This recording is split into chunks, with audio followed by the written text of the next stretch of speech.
नमस्कार दोस्तों, आयुर्वेदो अमृता नाम के YouTube चैनल में मैं डॉक्टर विशाल शिवरे आप लोगों का सहृदय से स्वागत करता हूँ। आज मैं आपको शाकर कल्पना के विषय में बताऊँगा। शाकर कल्पना का अर्थ होता है शरबत, या हम लोग आज की भाषा में जो उपयोग करते हैं सिरप। ये शाकर कल्पना शरबत जिस तरह से बनाते हैं उसकी विधि अलग है और सिरप बनाने की विधि अलग है। लगभग दोनों विधियों में कुछ समानता है, कुछ विषमताएं भी हैं। सिरप हम मेडिसिन के रूप में यूज़ करते हैं, शरबत हम व्यवहार में हर रोज़ यूज़ करते हैं। और शाकर, आप नींबू पानी बनाया, आपने शक्कर मिलाई, आपने जो एक घोल तैयार किया नॉर्मल शक्कर का, वो भी एक शाकर कल्पना है। शाकर कल्पना के विषय में पहली बात जो उसकी परिभाषाएं आचार्यों ने दी, एक तो द्रव्यगुण विज्ञान में यादव जी ने इसके बारे में बताया, सिद्ध भेषज मणिमाला में इसके बारे में बताया गया। पहले मैं आपको इसके बारे में संक्षिप्त विवेचना करता हूँ, फिर मैं आपको लास्ट में आपको सिरप के विषय में थोड़ी छोटी बातें बता दूंगा। देखिए, शाकर कल्पना का जो संक्षिप्त परिचय ये है कि साधारण भाषा में हम जो जिसे हम जानते हैं उसको शाकर कल्पना कहते हैं, जिसमें गुलाब, वनस्पति, चंदन, केवड़ा आदि सुगंधित द्रव्यों को शाकर कल्पना की जाती है। प्राय कभी अनार का, फालसा का, फलों का, जैसे आम वगैरह, जिसका भी आप शरबत बनाए जाते हैं। तो एक जनरल एक परिभाषा हो गई, परिचय इसका हुआ। अब परिभाषा में इसके जो यादव जी ने बताया इसके विषय में, अब इसकी परिभाषा जो शास्त्रोक्त परिभाषा जो बताई है सिद्ध भेषज मणिमाला में, जो इसकी शास्त्रोक्त परिभाषा बताई है वो ये है कि अष्टगुण जल में एक पल कुटित द्रव्य को लेकर रात्रि पर भिगोकर उसको मंदाग्नि पर पकाकर अष्टांश अगर शेष रहने पर उसको वस्त्र से छानकर 4 पल, अब 1 पल बराबर क्या होता है मैं आपको डिस्प्ले में दिखा देता हूँ, आपको पता है, 4 पल शर्करा डालकर उसको पुनः धीरे धीरे उसको पकाएं। और जब तंतु युक्त हो जाए तब उसको जब उसकी चाशनी बन जाए, तंतु होने पर चाशनी बन जाए, चाशनी बनने पर यही शरबत कल्पना कहलाती है। इसके लिए आचार्यों ने एक श्लोक भी दिया। श्लोक में कहा उन्होंने, अभ्य अष्टगुणे निधाय च निशी द्रव्यम पलम कुठितम प्रतम अर्धम कृष्णानुनम परिचेद दष्टाशेष नवेत तत्संगाय गाल्य पटय चतुः फलसिताम निक्षिप्याय भूयम पचेद यावंतना भावो अवर्थम तदितम प्राहु बुधा शाक्रम। ये उन्होंने एक सिद्ध भेषज मणिमाला में ये इसके बारे में परिभाषा, जैसे इसमें स्पष्ट है, श्लोक से आपको स्पष्ट होता है कि अभ्या अष्टगुण है, यानी अष्टगुण जब आपने जल लिया तो उसके बाद आपने उसमें कुठित जो द्रव्य हैं, जो निशी द्रव्य में रात में भिगो करके आप ऋषि के प्रदमा मंद कषानुम परिपक्षे दष्टा नो शशेद नयेत। तो इसका श्लोक तत्संज्ञा पटय चतु पलम सिताम, यानी 1 पल आपको द्रव्य लेना है। तो इसके पलेन सिताम का मतलब है आपको इतना 1 पल सिता। इस श्लोक से स्पष्ट है कि अभ्या अष्टगुणे निधाय, यानी अष्टगुण आपको जल लेना है। तच्च निशी द्रव्यम पलम, यानी आपको रात्रि पर्यंत 1 पल कुटित द्रव्य लेकर रात्रि पर्यंत उसको आप पर रखेंगे। जब रात्रि पर्यंत भिगो कर रखेंगे, प्रातः उसको मंदाग्नि में पकाएंगे। जब अष्टांश शेष रह जाए, यानी अष्टांश, तो उसमें श्लोक में जो एक वर्ड आया है आपका परिचेष अष्टांशेष नयेत, इसका अर्थ ये है, यानी 8 अंश रहने पर तब आप उसको 4 पल शर्करा डालकर, उन्होंने कहा जो श्लोक में स्पष्ट है, उन्होंने कहा पटह चतु पल सिताम का मतलब होता है शर्करा। तो शर्करा डालकर आप उन्हें धीरे धीरे तंतुयुक्त बना लें। तंतु जब तार उसकी बनने लगे तब उसको चाशनी, यानी चाशनी की जो बनाने की जो प्रक्रिया है सेम वही प्रक्रिया है, तो उसको शाकर या शरबत कल्पना कहते हैं। इसके पश्चात यादव जी ने श्लोक दिया, हिमे फांटे शतकृते व शर्करा द्विगुणा छपेत मंदाग्नो सायतम पुतम पट्टात शाक्रम समतम। इस श्लोक के तहत उन्होंने बताया, इसका हिंदी शाब्दिक अर्थ में आपको बताता हूँ। द्रव्य की शीत कषाय, फांट कषाय आदि में शर्करा को दुगनी मात्रा में बताया कि दुगनी मात्रा में उसमें अपन ने 1 पल लिया, उसमें अपन ने या अपने जितना भी आपने द्रव्य लिया उसकी दुगनी मात्रा में आपने शर्करा तैयार किया। तो आप उसमें फिल्म फांट आदि कल्पनाओं के अंदर भी आप कर सकते हैं। तो ऐसा आचार्य यादव जी ने द्रव्यगुण विज्ञान में अपनी कहा। तो ये एक मेन बात है जो सबसे अच्छा पॉइंट है इसका। तो मंदाकिनी को पका कर, प्रोसेस वही है, मंदाकिनी को पका कर आपने चाशनी बनाई, चाशनी को वक्त से छान लिया तो उसको शाकर कल्पना कह दिया। इसके लिए विशेष रूप से एक जगह आचार्यों का विमर्श भी आया है। विमर्श में कहा उन्होंने कि आप जो भी चाशनी बना रहे हैं वो शहद जैसी होनी चाहिए। शहद जैसी होने के बाद मतलब शहद जैसी गाढ़ी होनी चाहिए, ताकि क्योंकि क्या है कि एक सिंपल सा कंसेप्ट आचार्यों ने बताया कि आप जब भी आप जब चाशनी बनाते हैं तो उसकी परीक्षा करने के लिए एक थाली लें, और उस थाली पे अगर उस जो आपने चाशनी बनाई उसको बूंद के गिराएं। अगर बूंद फैलती नहीं है, शहद जैसी गाढ़ी रहती है, तो वो आपका एक अच्छी मात्रा में आपकी चाशनी बनी है। अगर वो फैल जाए तो यानी जलीयांश की मात्रा ज़्यादा है, जल के क्या गुण होता है फैलना, वो फैलेगा तो आपका वो चाशनी प्रॉपर आपकी अच्छी नहीं बनेगी। जल में, क्योंकि ऑलरेडी इसमें जल है, तो आपका वो चाशनी अच्छे से नहीं बन पाएगी। शक्कर की मात्रा को जल, क्योंकि अपन को जल की मात्रा उसमें कम करनी है, तभी तो जल में विलय होगा वो। दूसरा, हम जो मार्केट में यूज़ करते हैं आज की डेट में, जो अपने शरबत यूज़ करते हैं, इसमें कई तरह के शरबत रहते हैं। आपका खस का शरबत भी है, आपका रूह अफ़ज़ा है, आदि बहुत सारे शरबत यूज़ करते हैं। ये भी एक तरीका क्या है कि आपकी शाकर कल्पना है।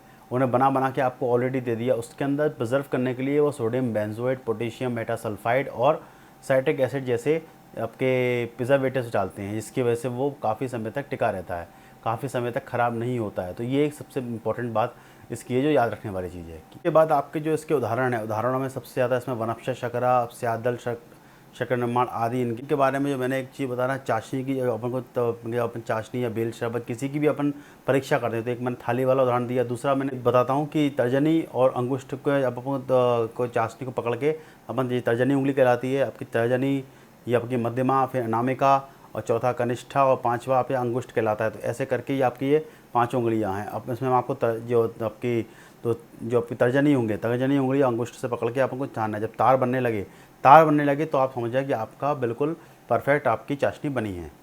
दूसरा आपका स्यादल शक्कर निर्माण आपको डिस्प्ले में दिखा देता हूँ। तो आप इसके अनुसार आप ये कंटेंट लेंगे, श्वेत चंदन, बुरादा, अपना गुलाब जल, केवड़े, अर्क, शर्करा, एला, मधुयष्टि, आपका शीतल मिर्च, आपका गुड़ूची सत्व, वंशलोचन, ताखा, आपका ये तवाखी और अपूर। कितनी मात्रा में लेना है मैं आपको डिस्प्ले पे देख चुकी, आप देखते रहिए किस मात्रा में आपको लेना है, कि 50 है आपका 125 ग्राम गुलाब जल, ये सब लेने के बाद जल इतनी मात्रा में लेना है।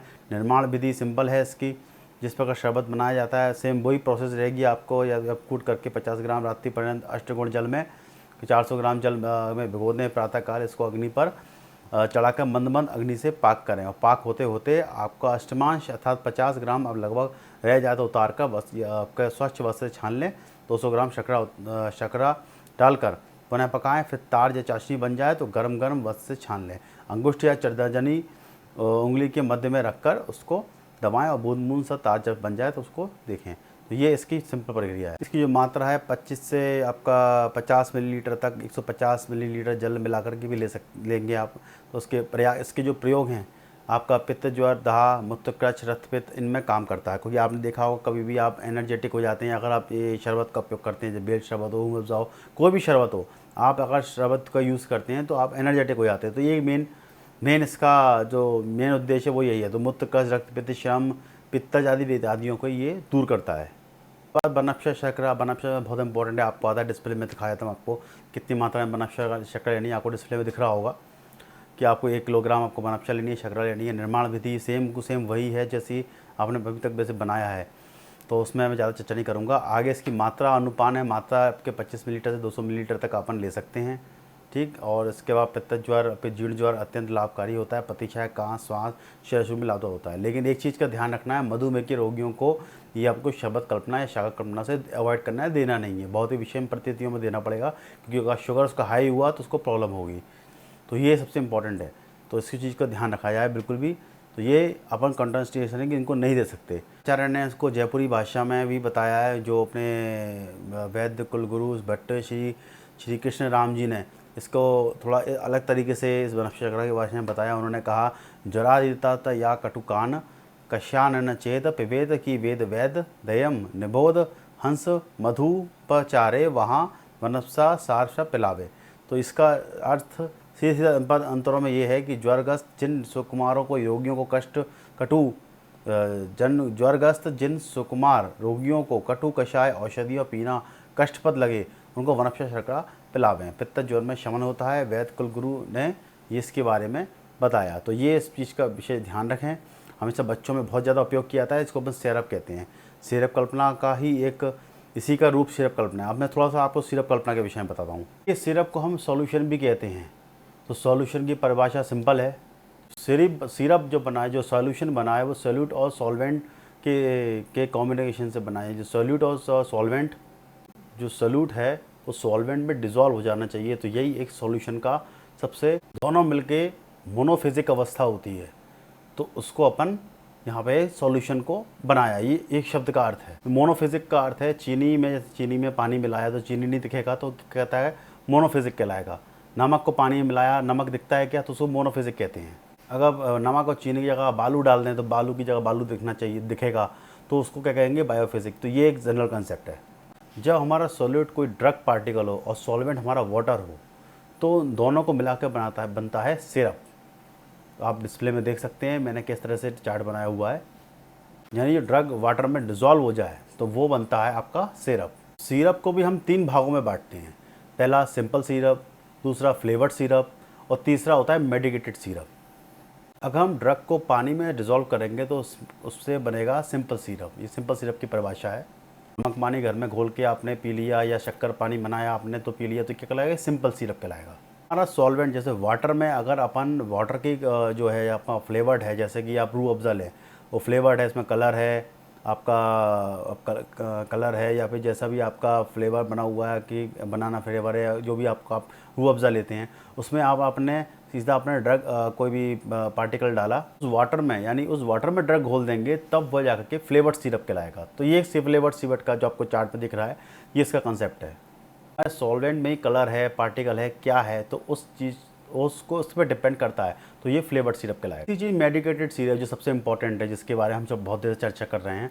तो मेडिकेटेड सिरप में क्या किया, अगर आप जो पानी है, जैसे आप पानी के अंदर आप और मेडिकेटेड है, सॉल्वेंट ले रहे हैं, नहीं पानी ले रहे हैं, उसमें पहले से कोई मेडिकेटेड पार्ट मिले हों, तो उसमें अपन जो सिरप बना रहे हैं, वो जो सिरप बना रहे हैं वह मेडिकेटेड सिरप कहलाता है। जैसे कि आप पानी और आपने पानी लिया या चीनी लिया और मिलाकर उसमें ऊपर से अदरक डाल दिया तो क्या हो गया, मेडिकेटेड सिरप हो गया। अभी जो आपके सिरप बनाने की विधि है वो सिंपल है कि आपके जो ड्रग है वो पानी में घुलने वाला है कि बेंजीन में घुलने वाला है, किस तरह का है, तो उस पर डिपेंड करता है। तो उसी सब पे बनाता है। कई वीडियोस हैं इस पे यूट्यूब पे, आप देख सकते हैं बहुत सारी, आप किस तरह से बनाए जाते हैं। नेचर का आपका ड्रग रहेगा उसी के अनुसार आप सॉल्वेंट भी उसी नेचर का ही आप लेंगे। तो ये एक सिंपल जो सिरप बनाने की जो फैक्ट्रीज़ में सिरप बनते हैं वो उसी बेस पे बनते हैं। इसको बनाने की विधि सेम टू सेम जो मैंने आपको बताई वही है कि आप उसमें ड्रग का वेट लेंगे, फिर उसके बाद प्रॉपर उसको मिक्सिंग करेंगे, फिर न्यू ड्रग ऐड करेंगे।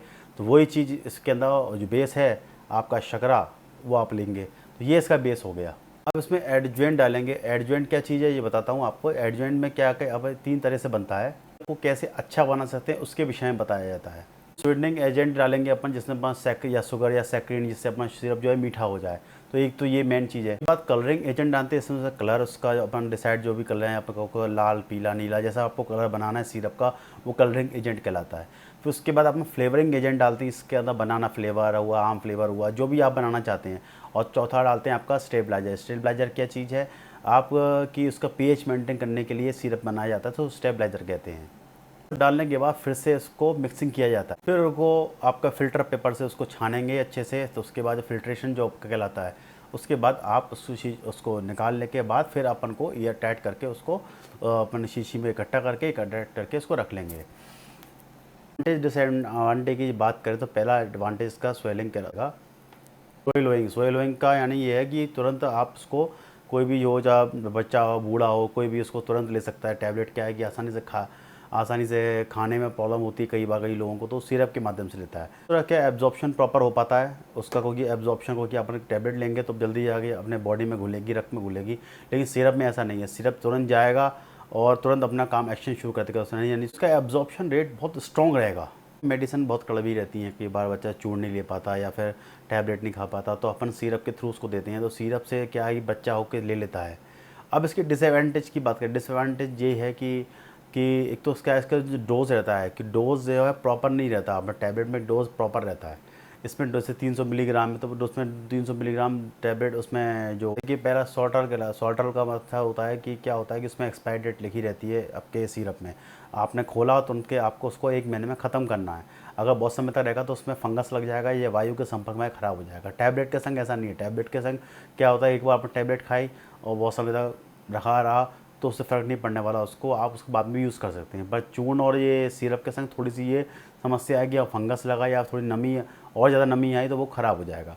तो ये एक बहुत बड़ी बात है। स्टोरेज का प्रॉब्लम आता है, कई बार क्या होता है कि अपन कांच की चीज़ में रखा है, कांच की चीज़ फूट गई या कुछ ऐसी चीज़ गिर गई टैबलेट में, कि ऐसी चीज़ नहीं है। तो ये 2-4 चीज़ें मैंने आपको बताई, और इसके साथ ही आपका ये सिरप कल्पना लगभग मैंने पूरा फिनिश कर दिया। इसके साथ ही हमने आपको मॉडर्न और आयुर्वेद के अनुसार हमने आपको सिरप कल्पना के विषय में बताया। आप लोग घर में गर्मियों के सीजन में अच्छे से आप घर में सिरप बनाइए, ज़्यादा बेनिफिट रहेगा, बेहतर रहेगा। आप तुरंत सिरप बनाएं, सिंपल सॉल्यूशन से बनाएं, आपको जल्दी इफेक्ट होगा। बाकी कोशिश करें कि रूह अफ़ज़ा जैसी चीज़ें ना लेनी पड़े, क्योंकि आप एक तरह से जो मेरा जो अपना ओपिनियन है कि प्रिजर्वेटिव चीज़ें बहुत समय तक बॉडी में रहने से नुकसान ही हो सकता है। तो आप सिंपल सिरप का ज़्यादा उपयोग करें, ये मेरी आपके लिए आशा है। इसके अलावा मेरी दी हुई जानकारी और आपको मेरा वीडियो पसंद आए तो आप लाइक, शेयर और कमेंट करना बिल्कुल ना भूलें। इसके लिए तब तक के लिए मैं आपसे आज्ञा दीजिए। धन्यवाद।